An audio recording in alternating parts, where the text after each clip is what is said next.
పశ్చిమాసియాలో ఉద్రిక్తతలు తగ్గుముఖం పట్టి ఎల్పీజీ సరఫరా మెరుగుపడుతున్న నేపథ్యంలో కేంద్ర ప్రభుత్వం కీలక నిర్ణయం తీసుకుంది. హోటళ్లు, రెస్టారెంట్ల వంటి వాణిజ్య వినియోగదారులకు వంట గ్యాస్ సరఫరాపై ఇటీవల విధించిన ఆంక్షలను గురువారం ఎత్తివేసింది. యుద్ధ సంక్షోభానికి ముందున్న స్థాయికి సరఫరాలను పునరుద్ధరించింది.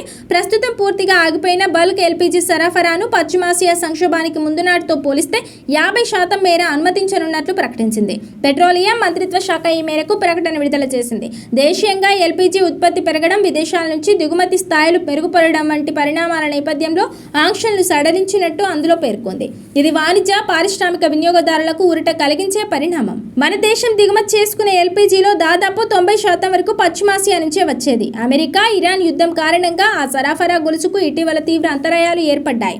దీంతో గృహవసరాలకు వంట గ్యాస్ కొరత తలెత్తకుండా చూసేందుకు కేంద్రం అప్పట్లో చర్యలు తీసుకుంది. హోటళ్లు, రెస్టారెంట్లు, ఇతర పారిశ్రామిక వినియోగదారులకు వాణిజ్య సిలిండర్ల సరఫరాను పూర్తిగా ఆపేసింది. అందుబాటులో ఉన్న వంట గ్యాస్ అంతటినీ గృహవసరాలకు మళ్లించేలా చర్యలు చేపట్టింది.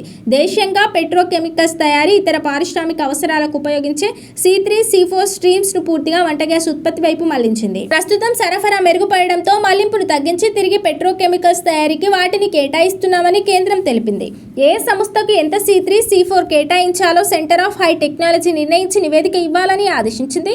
నెట్వర్క్ అందుబాటులో ఉన్న చోట ఎల్పీజీ వినియోగదారుల్ని దశల వారీగా PNGకి మారుస్తామని, ఇప్పటికే PNGకి మారిన వినియోగదారులు అందులోనే కొనసాగుతారని కేంద్రం పేర్కొంది. వాణిజ్య, పారిశ్రామిక ఎల్పీజీ వినియోగదారుల సమగ్ర డేటా నిర్వహించాలని ఆయిల్ మార్కెటింగ్ కంపెనీలను ఉద్దేశించింది. సమర్థ ప్రణాళిక, సరఫరాకు వీలుగా ఏకీకృత సమాచార వ్యవస్థను ఏర్పాటు చేయనున్నట్లు తెలిపింది.